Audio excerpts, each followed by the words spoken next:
Hey, tell you, this would be a pretty nice place to have a picnic, huh? Man, it's a good spot right there. Oh, hey guys, welcome home. Pound it, bring it on. It is great to see you guys.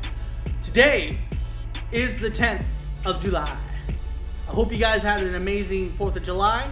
I'm sorry, guys. I didn't get a video that Thursday. I don't know what happened. I had filmed and everything, but when I went to go, it was gone. It just somehow deleted. So, sorry. I hope you guys had a great 4th of July and that it was amazing. Had some great barbecue, spent time with friends and family, and shot out some fireworks. Because God bless America. So, anyways, just wanted to say that real quick. But now today is the 10th. Let's go ahead and see what's going on today. Today is Global Energy Independence Day. So, hopefully you guys have some, other means of energy, solar, something, so that hopefully you guys can watch this video. It's Kitten Day. Yes, there's a day for kittens, obviously, and it's adorable. That's all I gotta say. Cute. It's a cute day today. It's Teddy Bear Picnic Day. If you don't have a teddy bear, maybe you could bring your kitten along. Nah, it's not the same. Don't step on a bee day. So while you are going out on a picnic, be mindful not to step on any bees. Also, pick a blueberry day. So while also you're out on that picnic, maybe you can bring some blueberries that you picked on today's day.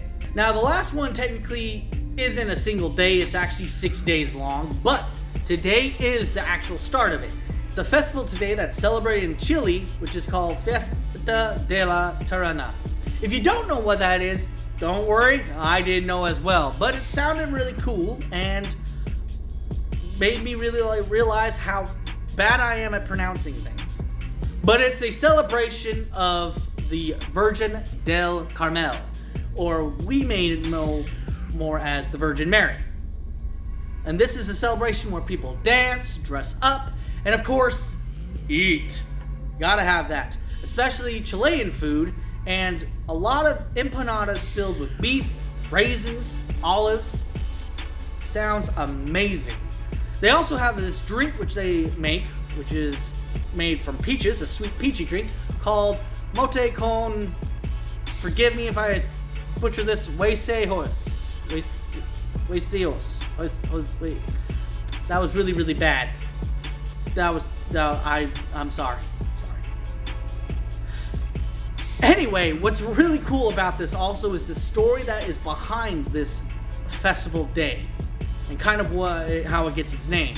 See, the story goes that there was this princess named Nusta Hulak, who at first was a very cruel and, violent princess, especially to the Spanish colonizers or any sort of European which was considered Christian. She would kill, she would capture, she would, execute really. Until one day, she fell in love with a Spanish prisoner. And she was actually moved by the belief that this prisoner had in God. So much so that she converted and completely changed her ways. Unfortunately, her people were not happy about her converting. So much so that, tragically, she was killed and her lover. Unfortunately, not the most exciting, but still, it is a great reminder of other stories in the Bible of people turning from being cruel or killing Christians and turning. Stories like Saul, when he was going on his way to Damascus to find and kill Christians, but he had an encounter with Jesus and became a devoted Christian. So much so to the point where he wrote most of the New Testament and set the foundations for modern day, for Christianity as we know it. And even in the Old Testament, we see similar things. Maybe not to the extent of Paul, but we see like Nebuchadnezzar, who was a tyrant to God's people. But due to his friendship with Daniel, things changed. Eventually. There's that whole thing that, he went out to be a cow and came back.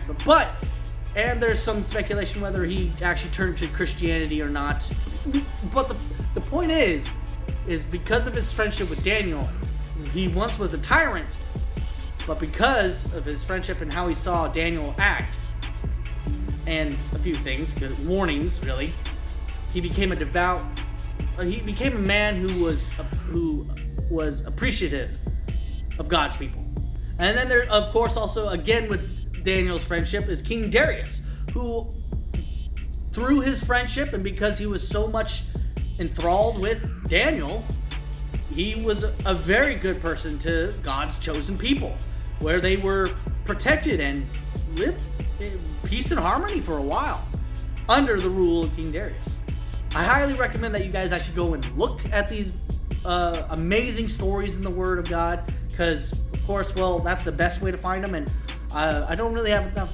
We don't have time to go through all those amazing stories, so I recommend going and checking them out. You'll find Paul's radical encounter in Acts 9, 1 through 19, Acts 22, 6 through 16, and in Acts 26, 12 through 18. Go and check them out. It's pretty epic. I mean, if you kind of put yourself in Paul's shoes a little, it's extraordinary. And for Daniel, you'll find his stories in Daniel chapter 2 and 3 with Nebuchadnezzar, and you'll find him with King Darius in chapter 6. This one has a big kitten that might be involved, so you might know that one a little bit. So go out, check those. And I want to leave you guys with this. No matter what you have done in your life, in your past, or even in your current situation, you're still an instrument of God's plan. You can still be in God's perfect will. He can still use you, and he still wants to. He absolutely loves you. Even if you don't think he does, if you think you're too far gone, you're not. Look at the people that I just mentioned about. Even this festival that is being celebrated, this princess killed, murdered, executed people, but yet was then converted. Look at Paul, and look at also the other people in the Bible who God took imperfect people and made spectacular and perfect plans with them. You are just the same. You are instrumental in God's plan. He loves you so much that he has the perfect plan for you in mind. He has the perfect job, the perfect situations, the perfect people. He has you in mind for the perfect situations and the perfect plan. And even in our weakest moments and our, what we would can say human mind, he still works. I love what Paul says in 2 Corinthians 12:9.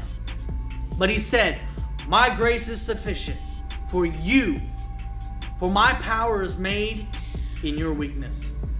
Therefore I will boast all the more gladly about my weakness, so that Christ's power may rest on me." Though we are weak, we mess up. We're powerless sometimes, it feels like. His power reigns through that time. His plan still works. So take encouragement knowing that no matter how much we mess up or how wrong we do, there's always his grace which is sufficient for us. His plan, which is still in effect, might be different, but he still has a plan, a perfect plan for you. Again, yes, we are imperfect, but that's what makes God's perfect will, perfect plan so much more, well, I'm saying a lot, perfect and impressive, and just shows us how good, glorious, majestic, mighty he is, how loving he is to keep us in them.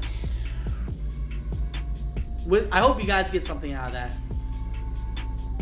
And remember this, guys, I love you. He definitely loves you.